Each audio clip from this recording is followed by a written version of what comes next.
The truth is, some scars never heal. They just learn to hide better.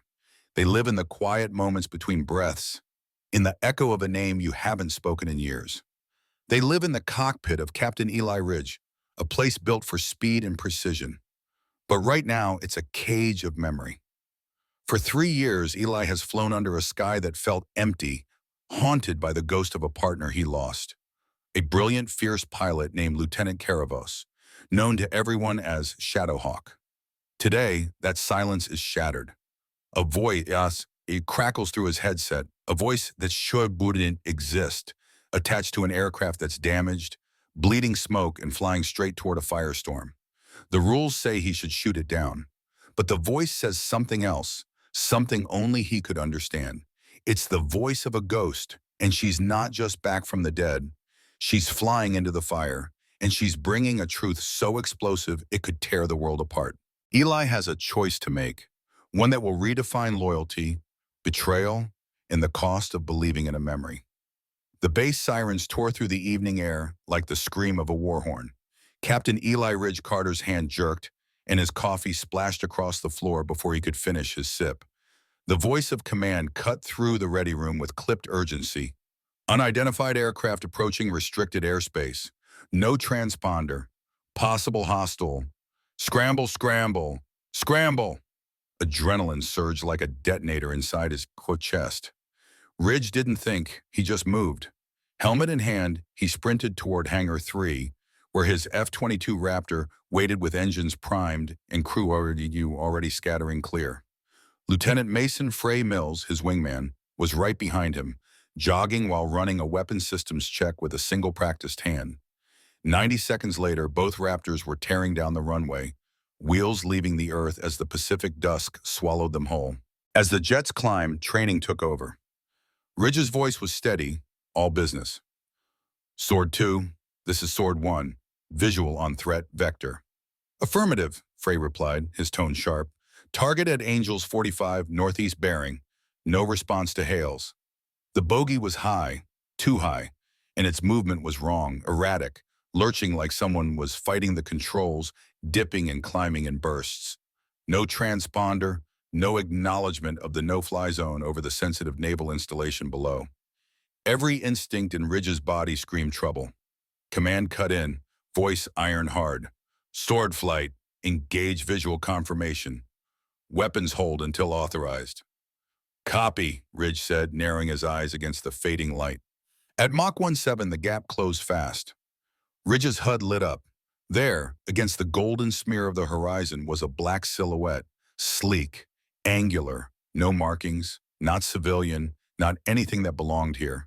Could have been Russian, could have been Chinese, or something worse, something without a flag at all. He keyed the external channel. Unidentified aircraft, this is the United States Air Force. You are entering restricted airspace. Identify yourself and alter course immediately. Static. Unidentified aircraft, final warning. Respond on guard frequency, or you will be considered hostile. Silence. Weapon systems came alive with a low hum. Ridge's thumb hovered over the master arm switch, waiting for the single word from command. Protocol was simple. No response, no ID, no deviation. Hostile status authorized. Engage. His breathing slowed to a razor edge. Sword 2, I've got tone. Got it too, waiting on your lead. A soft, deadly beep filled Ridge's headset. Target locked. He was one breath away from firing when a voice, calm, female, cut through the noise like a ghost. This is Shadowhawk, stand down. Ridge froze, the blood drained from his face. He knew that voice. Say again, he whispered, scanning every instrument, every readout. Ridge, it's me, Shadowhawk. Don't engage. His heart thundered louder than the twin engines at his back. Impossible. He opened the channel to command, his voice tight. Command, we've got transmission from the bogey, identified as Shadowhawk. A long pause. Static hissed like a held breath. Repeat, did you say Shadowhawk? He didn't answer. His mind was spinning. Shadowhawk, Lieutenant Caravos. Call sign legendary among their own. 3 years ago, lost over Belarus during an unsanctioned NATO op. No wreckage, no signals. Presumed KIA. Her name wiped from active rosters. Ridge had flown with her, trusted her more than anyone alive. She'd been fearless, untouchable, almost mythic. And she was dead. Except she wasn't. The voice came again, urgent but even. This isn't a trick. I'm compromised, but I've got something critical. You shoot me down, you bury it forever. The targeting system blinked red, merciless. Computers didn't care about ghosts. Sword One, why aren't you firing? Frey's voice cut in, tight with confusion. Stand by, Ridge said, forcing the tremor from his tone. Command came back, clipped and cold. Ridge, confirm target status. Engage unless otherwise instructed. We cannot verify that call sign. I can, Ridge muttered under his breath. He switched to a secure point-to-point channel, the kind they only used on Black Ops runs. His voice dropped. You said it once, over Cievo, right before we went dark. Your last phrase. A pause. If I burn forward. Ridge shut his eyes. That was her. No imposter could have known that. It had never been logged, never recorded, just a whispered line over comms when they'd thought the world was about to end. She'd laughed after, like dying didn't scare her. His gaze snapped to her craft. Up close, it was a nightmare. Burn marks down the fuselage. Engines cobbled together from whatever she could find. Panels mismatched, scarred by combat. Holes along the tail. Asymmetrical burns on the starboard wing. This wasn't a return, it was a last-ditch flight for survival. Sword One, you good? Frey pressed. We're still weapons hot. Negative, Ridge said firmly. Stand down. She's not a threat. A long beat. You disobeying orders? I'm rewriting them. Frey didn't argue. A second later, his Raptor peeled high and wide. Command was livid. Sword One, you are breaching protocol.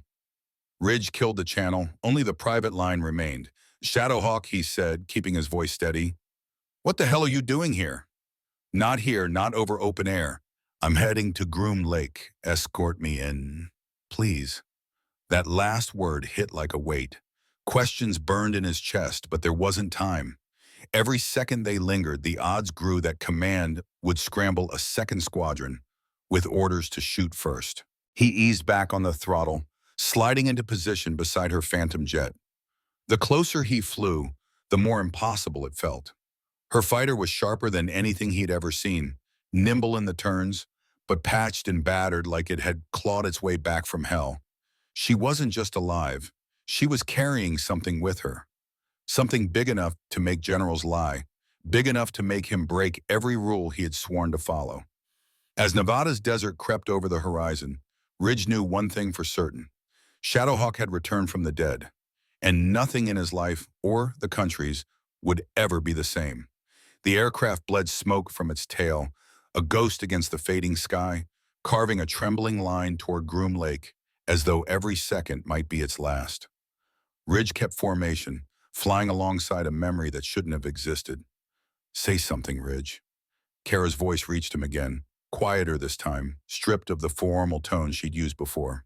This was personal, almost a whisper. I thought you were dead, he said.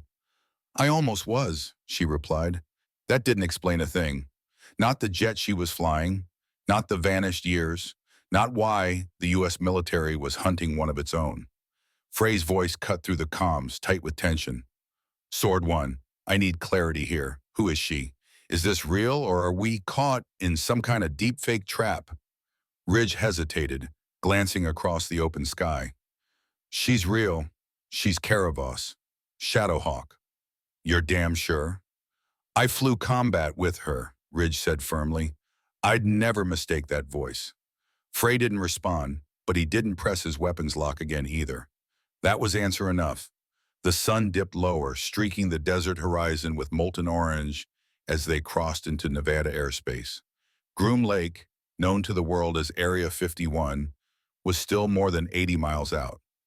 Where have you been, Kara? Ridge finally asked. Off the map, she said, her voice hollow.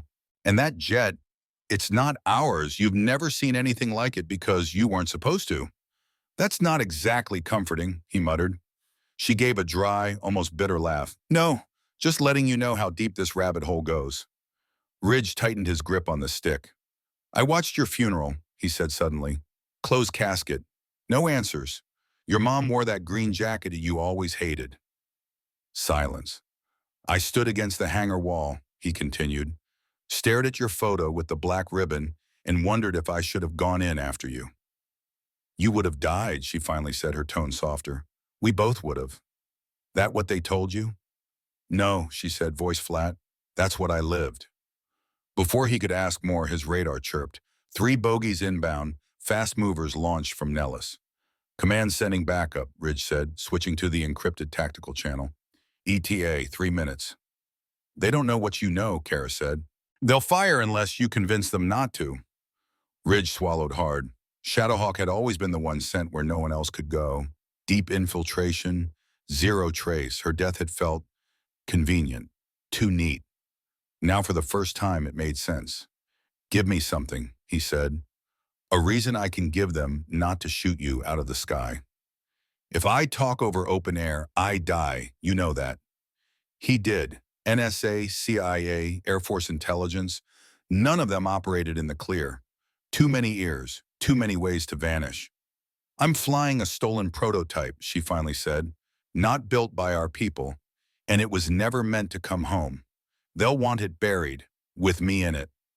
You stole enemy tech? Ridge asked. No, I stole our tech we sold to people we weren't supposed to. Before Ridge could process that, her voice sharpened. You're about to get hailed. Seconds later, command cut through the channel. Sword 1, this is command. Additional Raptors inbound. Take defensive posture. Unidentified aircraft is classified hostile. Orders are to engage if deviation continues. They're going to light her up, Frey whispered. Ridge switched back to Kara. If I tell them to stand down, I need leverage. You'll have it when I land. Too late if I give it now. She paused. Then softly, do you trust me? The question hit him like a missile to the chest. Did he? After 3 silent years, after watching her parents fold a flag over an empty box, did he trust her? He glanced left. Her canopy caught the last glint of sunlight, her silhouette steady and unshaken. Even with death closing in, she flew straight and true. I trust you, he said. He switched to command. Sword 1 to command. Recommends stand down. Pilot has identified as Shadowhawk, former covert asset. Visual and audio authentication confirmed. A pause, then. Negative. No such asset in database. Do not interfere. Escort returning Raptors or face reassignment. Reassignment, court-martial grounding. Maybe prison. Ridge made his choice. Command, be advised. Any engagement on my vector will be met with intercept block. This pilot is under my protection until debrief. The silence that followed was longer than any proper chain of command pause should be. Finally, Sword 1 confirmed defiance of direct order. I confirm protection of an American pilot with intel critical to national defense, Ridge said calmly. Recommend full blackout until debrief complete. You're gonna burn for this, Frey muttered. No, Ridge said. I'm gonna make sure she gets home. The 2nd Squadron's radar signatures appeared. 3 Raptors, fast and low, less than 60 seconds out. Hold formation, Ridge told Kara. Let me take lead. He cut altitude and surged forward, sliding between her wounded jet and the incoming fighters. The Raptors streaked past like hunting falcons, looping into a tense perimeter. His radio lit with encrypted hails. He ignored them. And then, miraculously, command relented. Shadowhawk cleared for escort to Groom Lake. No visual records, no comm relays. This conversation never happened. Kara's breath caught, but Ridge said nothing. He just kept flying. In the distance, the desert runways shimmered beneath the dying sun. They were going home. The heat rippled off Nevada's sand as Kara's aircraft touched down on the cracked tarmac of Groom Lake. The Raptor escorts circled high above, silent and watchful, like metal vultures. Ridge followed her in, his wheels kissing the asphalt with surgical precision. Dust bloomed behind them in the fading light. Black SUVs waited near the hangars, unmarked, their desert camouflage guards standing rigid with mirrored sunglasses. No salutes, no greetings, just cold readiness. Ridge had landed here before, years ago during a test flight. The place hadn't changed. It still felt like a forgotten corner of the world, sealed away in classified concrete and silence. Kara taxied her ghost jet to a halt by Hangar 14, the one furthest from the main line, long abandoned. Ridge watched as her cockpit opened with a hiss, releasing smoke and the sharp scent of scorched electronics. She climbed out one boot at a time, helmet tucked under her arm. She looked worn to the bone, not just physically, but in some deeper, existential way. Her face was harder than he remembered, her eyes carved by shadows, but she still moved like a fighter pilot. Deliberate, measured, never uncertain. Ridge powered down his systems, watching her in silence, knowing this was only the beginning. Ridge's own systems were cooling down as he descended, his fighter hissing in the desert night. He barely had time to climb down before two agents in dark windbreakers appeared between him and Kara, their faces unreadable in the hangar floodlights. "Captain Carter," one of them said, his voice flat, "you're to remain with your aircraft." Ridge's jaw tightened. "She asked me to escort her," he replied evenly. "You've completed that," the other agent said, stepping slightly closer. "Stand down," Kara's voice cut through the tension, sharp as a blade. "He stays. He's the only one who didn't shoot me down." That single sentence froze the air. The agents hesitated, glanced at each other, and after a heartbeat-long standoff, one gave a stiff nod. Ridge took a single step forward, closing the distance. "Where's the intel?" the second agent asked. His tone clipped. Kara's gloved hand went to the pocket of her flight suit. From it, she pulled a sealed black titanium drive no bigger than a pen cap, yet she held it as though it were made of lead. Her voice was steady. "This contains everything," she said. "Schematics, correspondence, audio feeds, all of it." Then she turned to Ridge, not the agents, and placed it in his hand directly. "You're the only one I trust not to erase it." The agents bristled but didn't move. Ridge felt the tiny drive press into his palm, impossibly heavy with the weight of secrets. Kara's voice dropped, almost a whisper. "I wasn't just sent into Belarus 3 years ago to track enemy movements," she said. "I was sent to track friendly movements." Ridge frowned. "Our own people?" She nodded once. "That crash? It wasn't enemy fire. It was a drone, one of ours. They wanted me gone before I uncovered who was selling classified weapons to foreign actors. I barely survived.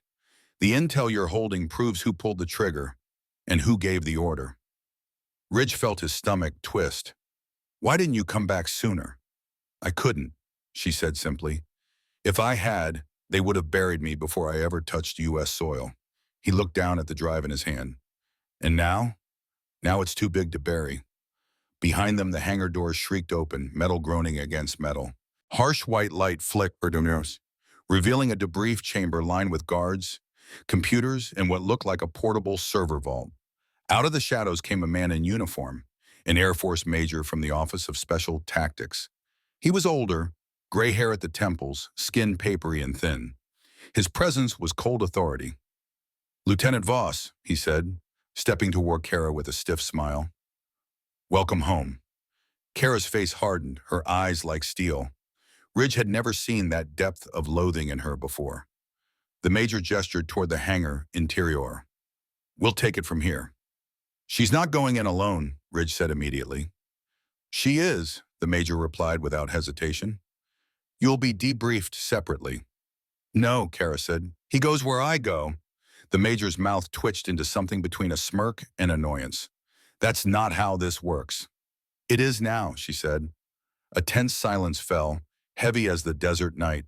Ridge could feel it, the dangerous stillness before a spark ignites dry brush. Agents adjusted their stances, hands inching toward holsters. The air itself seemed to carry the weight of betrayal and secrets unspoken. Finally, the major relented with a low growl. "Fine. But if either of you steps out of line, you'll both disappear faster than this base's last blueprint." Inside, the debriefing room was brutal in its simplicity.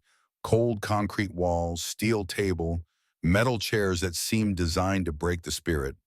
No windows, no comfort, just containment. Kara sat on one side of the table with Ridge beside her. Across from them, two men in dark suits, two in uniform, and a single tech operator recording everything. The questions started soft. Where had she been? What had she seen? Who had helped her? Then the tempo shifted. Hard questions snapping like live wires. Names, locations, motives. Kara didn't flinch. For 3 relentless hours, she poured out the truth. A rogue network embedded deep within the military's supply chains. Prototype weapons trafficked to the highest bidder. Retired generals brokering deals in the shadows. Engineers bribed to create deliberate weaknesses in U.S. systems. At the heart of it all, a phantom buyer codenamed Iron Hand, pulling strings from the dark, stockpiling experimental weapons for a false flag operation designed to destabilize NATO and trigger a global chain reaction. The aircraft she'd stolen? Not foreign, U.S. built. A hybrid prototype secretly modified overseas. Its previous pilot had died trying to expose the same truth. Kara had found the wreckage, salvaged what she could, rebuilt the systems, and finished the mission that had cost him his life. She had faked her own death, burned every tracker, and turned herself into a ghost. A myth whispered only in the edges of classified reports. Until tonight. When she finished, the room was silent enough to hear the fluorescent hum. One of the men in suits finally stood, whispered to another, and left the room with the titanium drive. Ridge glanced at her, his voice soft. "You did everything right." Her face was unreadable for a long beat. Then she murmured, "I did what had to be done. Right doesn't always matter." An hour later, they were separated. Ridge was escorted to a holding room for processing, Kara to a classified bunker buried deep under Groom Lake. Before they parted, she gripped his arm. "Thank you," she said quietly. "For believing you," he said. "Always," she replied. They didn't know that night what would follow, that her testimony would vanish behind layers of top clearance, her name scrubbed from the system, and the data drive would ignite a silent war fought behind polished Pentagon doors. But Ridge knew one truth that no eraser could touch. Shadowhawk wasn't dead. She was flying higher than ever, deep in the shadows, and she had only just begun the reckoning. Hours later, Captain Eli Ridge Carter sat alone in a holding room no bigger than a janitor's closet. Bare concrete, one bolted chair, a single buzzing fluorescent tube. No windows, no clock. Time had lost all meaning. His fists clenched, muscles tensing on instinct. Every few minutes, the frustration rolled through him like a storm. He'd broken protocol, lied to command, disobeyed a direct order. Those sins left scars that could end a career. But he didn't care. She was alive. And the truth she carried mattered more than any uniform, any medal. Finally, the door opened. A tall woman in a major's uniform entered, a tablet in hand. Her hair was tight and severe, her expression carved from stone. "Captain Carter," she said without greeting, "walk with me." Ridge followed her down a narrow corridor that twisted downward into the earth. No signs, no elevators, just gray walls that seemed to lead to places nobody ever admitted existed. Eventually, they reached a soundproofed observation room with one-way glass. On the other side sat Kara. No cuffs, but her silence was a prison. 4 officials, 3 men, 1 woman, flanked her, all in featureless suits. Intelligence, Ridge thought. Langley's ghosts. "They're running her through the ringer," the major said quietly, verifying every shred of intel she brought. "Cross-checking satellite feeds. SIGINT, everything we can match." "It'll match," Ridge said. His voice carried the weight of certainty. "She wouldn't have come back unless it did." The major didn't look at him. "That's not the point." Captain Eli Ridge Carter, call sign Sword 1, sat in a dimly lit room deep beneath the desert sands of Groom Lake. The air down here felt recycled and metallic, every breath whispering of concrete and secrets. His eyes burned from lack of sleep, though he wasn't sure how many hours had passed since he'd been brought in. No watch, no phone, no sense of time. He wasn't angry anymore. Not really. That stage had passed. What he felt now was a sharp, cold focus, because somewhere below him, Lieutenant Caravos, Shadowhawk, was fighting for her life and maybe for the country itself. The moment she'd re-entered the classified world, everything shifted. Secure channels came alive. Men with stars on their collars and no names on their records arrived in unmarked transports. Ridge had even seen a colonel he recognized only from redacted dossiers stride past the holding bay, his face grim and tight. That alone told him the truth. Her intel was real, and it terrified them. Rumors moved like whispers through the facility's corridors, carried on echoes of boots and the faint hum of ventilation. Kara had detonated something fundamental, something no one wanted to face. This wasn't just about stolen technology, it was about who had stolen it and why. She hadn't come back from the dead to make noise. She had come to trigger an earthquake. In the interrogation chamber, Major Grant leaned forward, her voice quiet but laced with steel. Through the one-way glass, Ridge watched, his jaw tight. Kara hadn't looked up once in hours, and he could see what they were trying to do. This wasn't just questioning, they were trying to break her. The older, gray-haired major from the Office of Special Tactics gave a reluctant nod. If even half of what's on that drive is real, he said, voice low, it points to high-level treason. People with the power to commit this kind of betrayal. We can't sit still while we connect the dots. Grant turned toward Ridge, her eyes sharp. And if you think flying her here puts you above any of this, think again. You're part of it now. Ridge crossed his arms. Good, he said steady. I want to be. The major smirked without humor and turned back to the glass. Inside, Kara's voice finally cut through the room, ragged from hours of interrogation but unbroken. You think I came back here on a joyride? She rasped. I've eaten dirt, slept with a loaded pistol under my ribs, flown half dead across 3 continents just to bring you what you see as an inconvenience. One of the agents leaned forward. And yet, you didn't use official channels. Because official channels are compromised, she snapped. You think I don't know what happens to people who know too much? I was one of them. The female agent tapped the folder in front of her. You were confirmed KIA, presumed dead in hostile territory. Your reappearance raises flags, not just because of what you claim, but because of how you survived. I survived because I had to, Kara said, because if I didn't, that drive would never make it here, and you'd all still be chasing shadows while the real threat builds weapons with your stolen research. One of the male agents folded his arms. Then tell us, who is Iron Hand? I don't know the identity, she replied, but the communications I intercepted trace back to a black cell using Pentagon access codes. Someone high up is feeding them intel and hardware. That person, or group, has already tested next-gen drones in conflict zones and blamed it on other nations. If they succeed, the next attack will ignite global retaliation. A long silence followed. Then an agent said quietly, and you're the only one who can prove this? I'm the only one who did, Kara said, unflinching. Upstairs, Ridge was taken to another room. A single table, a camera pointed directly at his face.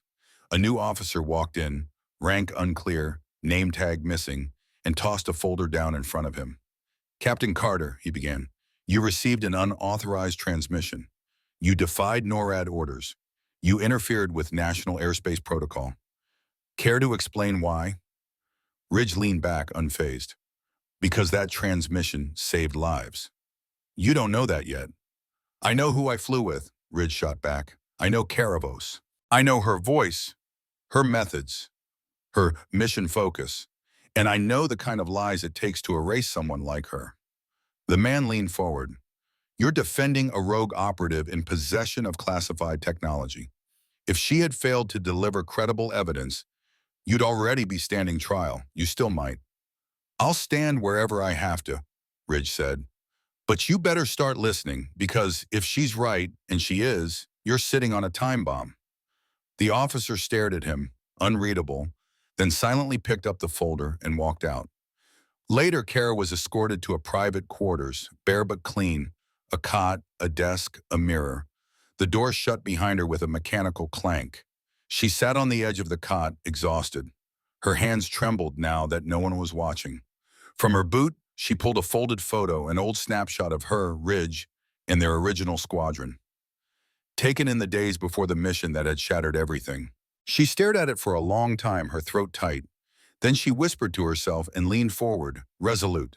She didn't know what would come next, but she was done running.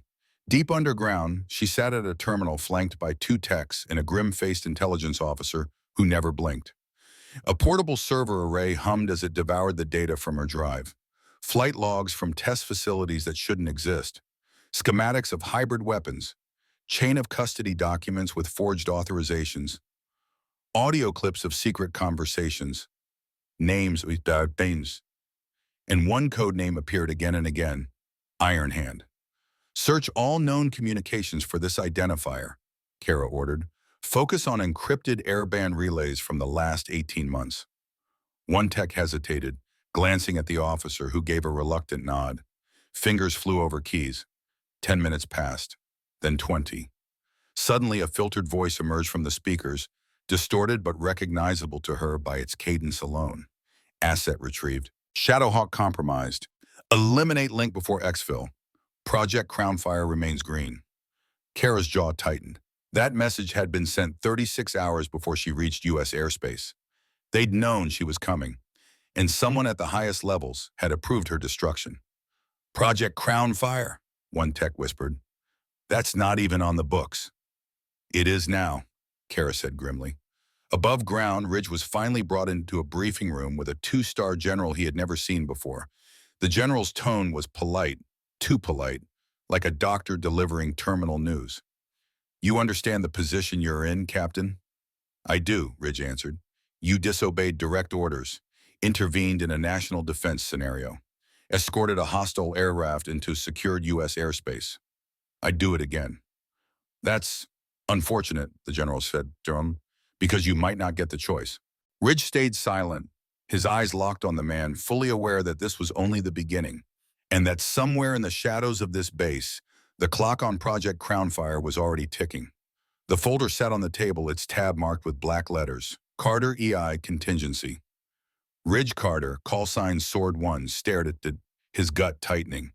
That sounds like a threat, he said finally. It's not a threat, the gray-haired major replied, voice flat as stone. It's a fact. You've become part of a story that certain people would rather erase before anyone even writes it down. Ridge leaned forward, refusing to blink. Shadowhawk brought back something that could either stop a war before it begins or start one. She's not your enemy. The major didn't answer. He simply closed the folder with a sharp snap and rose to his feet.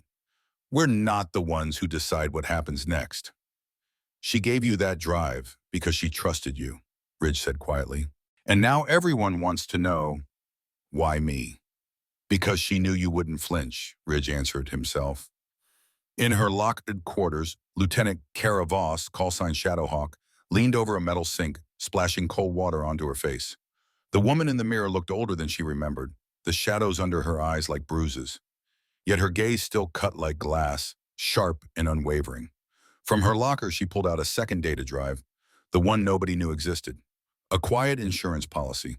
Ree had taught her long ago, always keep your truth in two places, one to give, one to live. She slipped the drive into a hidden compartment in her boot lining, straightened and headed for the door. Before she could even knock, the sensor clicked and the metal slab slid open. Two armed guards waited in the corridor. Major Grant wants to see you, one said. Kara gave a short nod. Lead the way. They guided her deep into the base, down windowless halls that smelled faintly of oil and steel, until they reached a secure office. Major Grant, her debriefer at Groom Lake, sat behind a desk, posture rigid, face unreadable, but not unkind.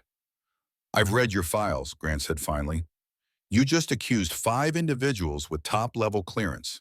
2 of them are considered national heroes. One runs a major defense contractor for NATO. The other walks into the White House like it's his living room. They're both compromised, Kara said without hesitation. And with that level of access, Grant continued, this could explode, Kara interrupted. You don't need to verify, you need to contain. Grant studied her for a long, heavy moment. And if we don't, then someone else will. And the people they're working with don't care about politics or borders. They only care about chaos. If Crownfire launches, you'll have a global weapons race built off American blueprints. The silence that followed was dense enough to feel. Finally, Grant asked, and what is it you want, Lieutenant Voss? I want to disappear, Kara said. Again, but this time on my own terms. Grant's brow arched. I gave you the intel, Kara said firmly. But the moment my name shows up in a press briefing, I become a target. I want full amnesty, off-grid freedom, and the authority to intervene if Iron Hand resurfaces. You're asking for autonomy, Grant said slowly. I'm asking to finish what I started. Grant leaned back in her chair. You think we can just let a ghost fly free again? Kara met her eyes without fear. You don't have a better option. That night, under the empty desert sky, Ridge was escorted out to the tarmac. A black SUV idled nearby. Kara leaned against it in civilian clothes, arms crossed, her flight suit and dog tags gone. They're letting you go? Ridge asked. Under watch, she said with a faint smirk. Unofficially. Off the books? She tilted her head. But yeah. Ridge shook his head, a mix of awe and worry. They're scared of you. Good, Kara said, voice flat. They should be. The wind hissed through the barren landscape, carrying the cold with it. They stood there for a moment in silence. You sure about this? Ridge asked quietly. I was sure the second I got back in that cockpit, she replied. Then she looked at him, something almost soft in her eyes. You saved my life, Ridge. You saved mine first, he said. She reached into her coat and pulled out a small folded photograph, the same squad photo she'd carried through every black op and near-death escape. She pressed it into his hand. Keep it, she said, in case they try to erase me again. He stared at the photo, at the frozen moment of camaraderie that might soon be all that remained of her. Count forward, she whispered. And then she was gone. The SUV rolled down a dirt road that didn't exist on any map, shrinking into the horizon until the desert swallowed it whole. Ridge knew she wasn't running, she was hunting. Half a world away, Marrakesh pulsed with heat and life. Mopeds weaved through narrow streets lined with fruit vendors. Neon Arabic script flickered above quiet tea houses. The thick night air was heavy with cumin, diesel, and the faint perfume of orange blossoms.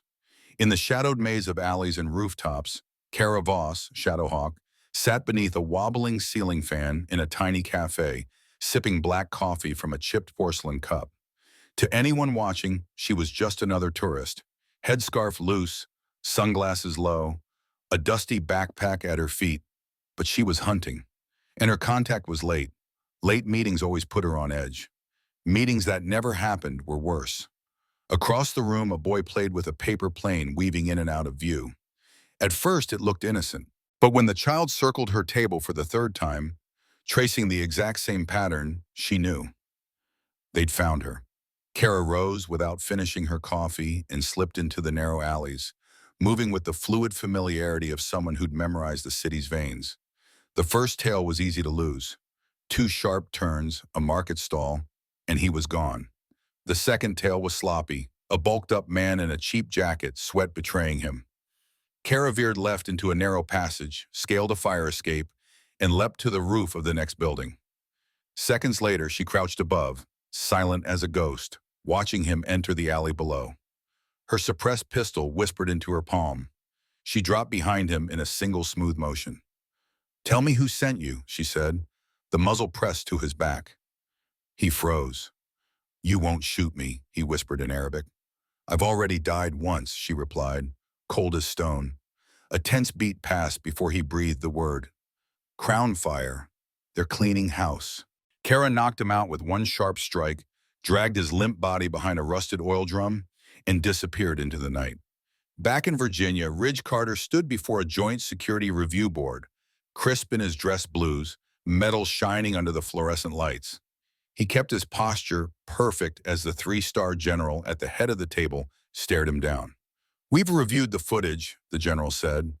Your decision to disengage after receiving the call sign Shadowhawk was a clear violation of aerial protocol. In wartime, that alone could land you in a court-martial. Yes, sir, Ridge said, calm and unflinching.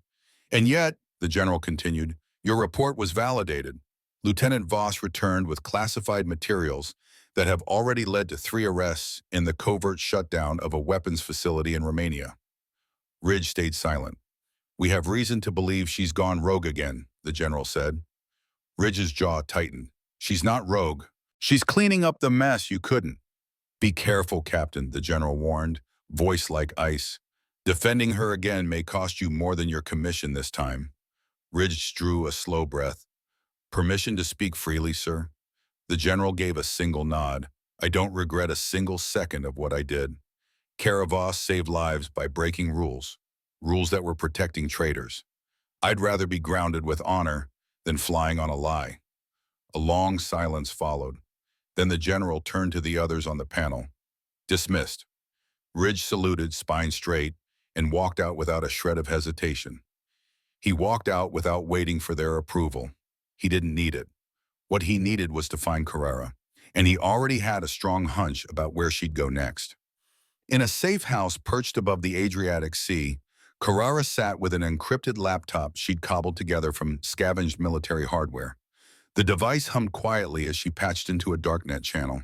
Her burner SIM card bounced signals off 3 separate towers, enough noise to mask the real origin of the call. A distorted, robotic voice finally answered, a voice she recognized despite the synthetic cadence. "You shouldn't be on this channel." "I need confirmation," Carrera replied, her tone cold and sharp. "The Iron Hand operation," the voice said. "It's moved out of Prague." "Affirmative. They've gone dark. 2 assets burned, 1 still in play. Last ping was in Bucharest." "I need the exact location," she pressed. A long pause. "You're not cleared for this." "I cleared myself," Carrera said flatly. "Careful. They're tracking your heat map. You're starting to glow." She ended the call before the trace could finish. Bucharest. That could only mean one thing. Anton Fodor. Once a valuable intelligence asset, now a traitor. He was the missing link, the thread connecting Crownfire's black market supply chain to Iron Hand's secret weapons labs. She'd almost killed him 2 years ago. She should have pulled the trigger. This time, there would be no hesitation. 2 days later, Ridge walked across a NATO airfield in southern Italy. He wore civilian clothes now, stripped of insignia but not of purpose. He knew Carrera's habits, her patterns, where she fueled up, where she disappeared, how she survived in a world built on betrayal. A mechanic recalled a woman who matched her description. Paid in cash, no ID, no name. But the tail number of the small plane she used traced back to Istanbul. She was moving southeast. Ridge hitched a ride on a military transport under the guise of diplomatic transit. It wasn't official, and if he got caught, he'd vanish into a black site before any paperwork could save him. But none of that mattered. He had to find her, not to stop her, but to have her back. In Bucharest, Carrera tracked Fodor to a nightclub wedged between a crumbling communist-era block and a buzzing university district. Inside, smoke and laser lights cut through the darkness. The bass rattled in her bones. She hated places like this. Too loud, too crowded, too easy to die unnoticed. She became a shadow, gliding between dancers and hired muscle. Fodor lounged in a private booth, flanked by 2 guards and a woman who clearly had no idea who he really was. His face was almost unchanged. Arrogant, expensive, dangerous. Carrera slipped a micro-drone onto the back of his chair as she walked past, then leaned close enough for him to hear a single whisper. "You should have died in Riyadh." He froze. By the time his guards reacted, she was gone. The message had been delivered. That night, Ridge entered Romania using forged credentials. He carried only a sidearm and an address for one of Carrera's old Romanian intelligence contacts. The man opened the door in silence, studying Ridge with a weary expression. Then he nodded. "She's already here," he said. "Where?" "Looking for ghosts." Ridge understood. They weren't just hunting people anymore.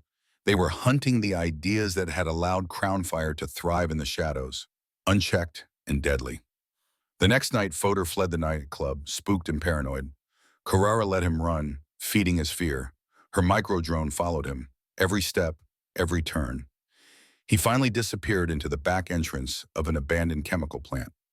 She smiled. He wasn't just fleeing, he was retreating to safety. That meant the plant was hiding something important. She called Ridge on a burner. "Found him," she said. "I'm 2 clicks out. Bring charges." She hung up. No hello, no goodbye, just work. They met on a rooftop overlooking the plant. Ridge handed her 2 shaped charges and an EMP coil. "Place the EMP before detonation," he instructed. "If they're making drones in there, we'll fry their brains first." They split up. Carrera slipped in from the west. Ridge circled to the east.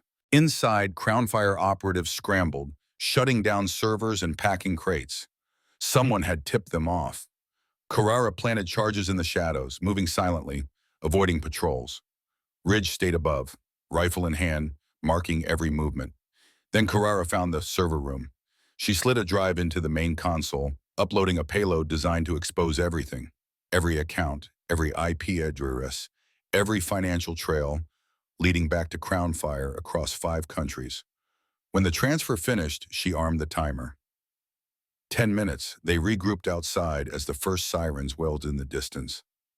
"You ready?" she asked. "More than ready." They sprinted away as the night erupted behind them. A fireball swallowed the Romanian sky. But the real explosion wasn't in the plant. It was already detonating across servers, embassies, and boardrooms around the world. By morning, the headlines called it a chemical plant explosion. Some blamed an accident, some whispered sabotage. But the truth didn't make it to the news.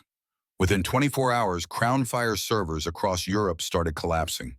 Financial webs unraveled. Buried Cayman Island accounts lit up like flares. Ghost companies with no employees revealed their real owners. 3 of those names belonged to U.S. generals. 2 were NATO advisors. And one had White House clearance. The world wasn't ready for that name. But Carrera was. In a private Serbian hangar, she and Ridge stood before a matte black stealth aircraft, a silent, angular ghost bird built from abandoned DARPA blueprints. Carrera had flown one once, back when the world thought she was dead. Now she would fly again, straight into the heart of the data trail. "Berlin's next," she said, strapping in her gear. "That's where the shell firms are registered." "You'll need backup," Ridge said. "This flight can't be tracked," she replied. "You go commercial. Enter from the ground. I need to be inside before they realize the building's not just a front." He hated it, but he didn't argue. "You keep disappearing on me," he muttered. "Someone has to live long enough to tell the story," she said, giving him a tired, crooked smile. Then, she was airborne. Berlin, 1 to 12 a.m. Carrera touched down on an abandoned Soviet-era airstrip just outside the city. She camouflaged the jet beneath a thermal decoy tarp and trekked on foot towards Spandau's industrial outskirts. The target building looked lifeless. Gray stone walls, unwashed windows, no guards, no signs. But inside was the financial core of the Valgerin Group, a cluster of fake shell companies quietly laundering millions for Project Crownfire. Carrera fired up a handheld thermal cutter and sliced through a side hatch. Inside, the air was thick with the hum of outdated servers and the echo of forgotten wars. No alarms, no motion sensors, just silence. Kara's fingers danced over the terminal, her nerves taut but steady. She had managed to route into the local interface, exactly where she'd hoped the backup server would be hiding. No cloud connections, no remote tripwires. Whoever was running this operation wasn't just careless. They were overconfident. Arrogance left fingerprints. She slid a stolen access key into the port, the one she'd risked her life to recover from the chemical plant in Bucharest. The screen flickered to life. Lines of encrypted ledger entries filled the display, rows and rows of shipping manifests, timestamps, operator initials, and worst of all, final recipient data. Proof, unmistakable, incriminating proof. Her portable drive began copying files in silence. Then, a single buzz from her burner phone. Unknown number. A simple message. "They're on to you. Leave now." She didn't move. A second message followed, this one untraceable. "You can't stop this, Kara. We are the system." Her jaw tightened. Her eyes narrowed at the glowing screen. "Not for long," she whispered. She yanked the drive, keyed in a 5-minute auto-melt sequence on the terminal, and stepped back. The server would reduce itself to digital ash, leaving nothing but ghosts for her pursuers to chase. By the time Ridge Carter landed in Berlin later that day, the server in Bucharest was already slag. He was met by an old contact of K's, an asset known only as Latch. A man with a limp, a stammer, and a tiny camera gleaming where his left eye had once been. He'd been burned by Crownfire years ago, but somehow survived the purge. "She's 3 steps ahead," Latch said, pressing a small flash drive into Ridge's palm. His voice trembled, not from fear but from the weight of what he carried. "She told me to give you this, said it would lead you to the route." "What's the route?" Ridge asked. Latch's face hardened. "The kill switch." While Berlin's server crumbled to molten ruin, Kara rode westward, slipping unseen through freight cars and forgotten data lines. The invisible skeleton of ghost networks. She had what she needed now, transaction logs pointing to the final stage of Crown Fire. It wasn't about guns or money anymore. It was about activation. Someone was ready to bring the project online, fully operational, and the end game was terrifying. Not a single rogue strike, not a lone assassin's drone. This was mass deployment. Hundreds of autonomous aerial units built from stolen U.S. military technology, fused with foreign AI, and programmed to operate with zero human oversight. They could penetrate any airspace, strike without warning, disappear on impact, and the launch clock was already ticking. Target, Green Ridge Complex, Colorado. A private defense think tank disguised as a harmless university research wing. Kara had walked its sterile halls once, long before she disappeared. She still remembered the blueprints they thought were buried in her mind, and she would make sure they never got to use them. At Groom Lake, in a secure room where even the walls seemed wired to listen, General Grant stood before a wall of monitors. Data poured in like a tidal wave. Live leaks, intercepted transmissions, cross-matched identities. There was no more denying it. "Activate Operation Firewake," Grant said, voice clipped but heavy. A colonel hesitated. "Ma'am, that's a domestic protocol. She's heading for Green Ridge, and if she's right, we're sitting on a war crime waiting to happen. Either we clean it up, or we end up on trial." The colonel nodded grimly. Grant's eyes flicked to Ridge. "Let him run," she said at last. "Someone has to be there to catch her if she falls." In Colorado, under a stolen identity, Kara became Dr. Eliza Moreland, a cybersecurity guest lecturer who, at that very moment, was tied up in a hotel suite with a polite note taped to her mirror. "This isn't personal." Wearing a lab coat and a professional calm, Kara strode through Green Ridge's halls with clipboard in hand, nodding politely to every passerby. No one questioned her. By noon, she was deep underground, standing before the biometric vaults that housed Project Helix, the AI flight controller that would command the autonomous fleet. A silent breach, a soft click. The vault door opened. Inside, a man waited. "General Miles Dacro," she said coldly. "Retired, dangerous, still holding White House clearance." "I wondered when you'd show up," he said, smiling like a patient hunter. "You always had a flair for drama." "You once offered me a seat at this table," Kara said. "And you offered me silence in exchange for complicity," he countered. "But the world needs a new deterrent, one that doesn't ask permission." Her pistol rose, unwavering. "The world needs accountability." Dacro smiled wider. And then, darkness. When Kara opened her eyes, she was shackled to a chair in a sterile humming room. A screen flickered to life across from her. Valacroa's face filled it. "Green Ridge is a decoy," he said with calm certainty.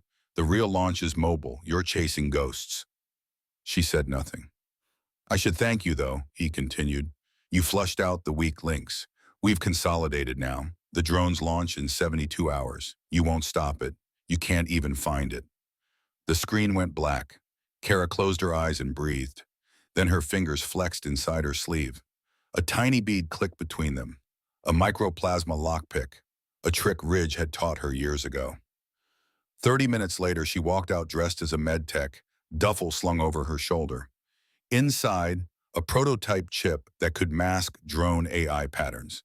She couldn't stop the launch, but she could hijack it. She sent a message to Ridge. "They're going mobile. 72 hours. Meet me in Nevada. Bring fire." The reply came in under a minute. "Already on my way." Kara turned her eyes to the western sky. The endgame had begun, and if Crownfire wanted a war, they were about to get one. The desert night stretched black and infinite, scattered with a cold armor of stars. Groom Lake's runway shimmered in the moonlight, flanked by security drones humming in patient orbits. Kara arrived just after midnight, stepping from a nondescript van, a duffel slung heavy with gear and hope, the fragile hope that she could still turn the tide. Near the matte black stealth jet, Ridge Carter waited. His face was lean with exhaustion, but iron in resolve. They hadn't spoken since her escape from Green Ridge, But silence between them had always been a language of its own. "Did you get the chip working?" he asked quietly. Kara unzipped the duffel inside a dimly lit tent, revealing a device no larger than a deck of cards. It scrambles drone control signals in a 10-mile radius. No one's ever tested it in the field. Ridge studied the device, then met her gaze. "If it works, it'll blind the entire Crown Fire fleet, give us a shot at finding their launch command." A grim smile passed between them. Inside the command center, tension coiled like a spring. Military brass, intelligence officers, and cyber analysts leaned over glowing monitors, watching satellite feeds and live intercepts. General Grant paced with a phone pressed to her ear. "They're moving fast. Last ping was east of Tonopah." She ended the call and faced the room. "Operation Firewake is no longer just data," she said. "It's about to get kinetic." Outside, Ridge suited up, every movement a ritual of precision. Kara watched him, every breath measured. The war they hadn't asked for was here. Ridge could feel the weight pressing against his chest long before the engines roared to life. This wasn't just another sortie, not some clean surgical strike. This was a battle for something far more fragile than survival. It was a fight for the soul of the skies themselves. Beside him, Kara, Shadowhawk, met his gaze. Her nod was small, steady, a silent vow. Ways. They climbed into the stealth jet together, the metallic steps ringing faintly in the cavernous hangar. The engines hummed alive, a low vibration that thrummed through their bones.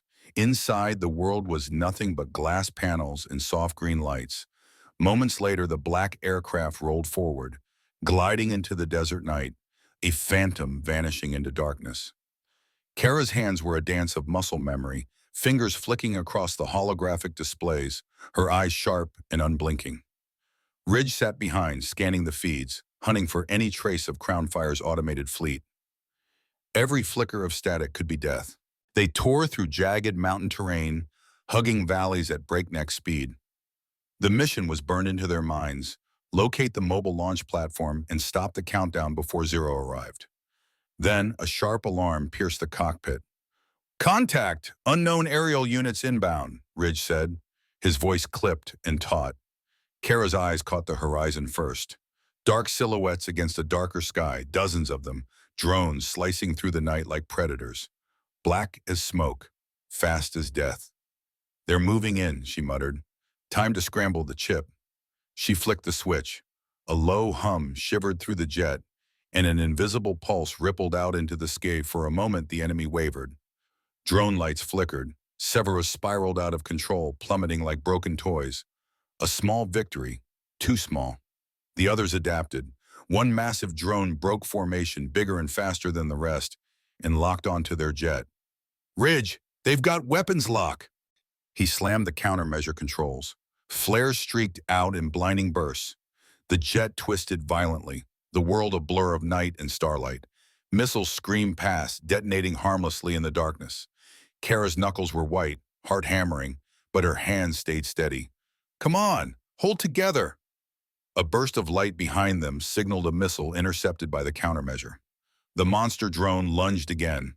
Ahead, a jagged valley opened like a dark mouth, perfect for concealment or a trap. "Possible launch site," Ridge said. The jet skimmed the rocky walls, its stealth coating shimmering faintly against moonlit stone. Then they saw it, a convoy snaking through the valley. Trucks, mobile missile platforms, command vehicles. The launch was already underway.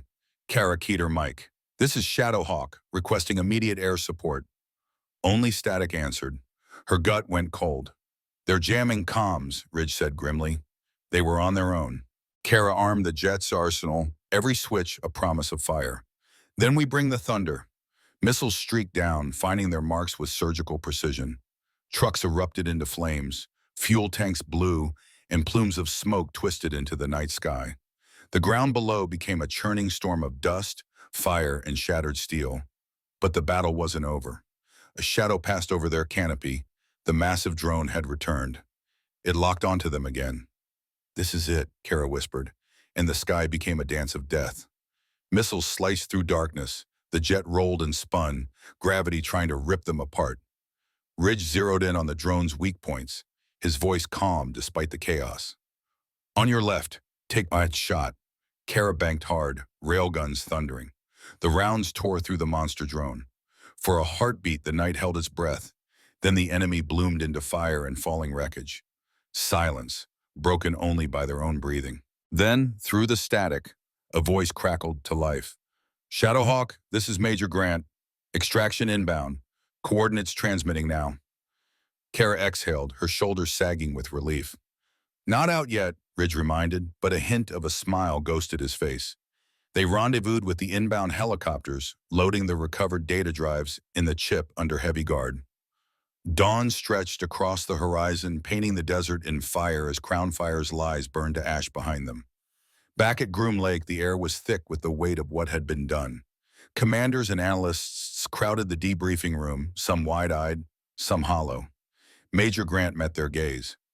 You two did what no one thought was possible.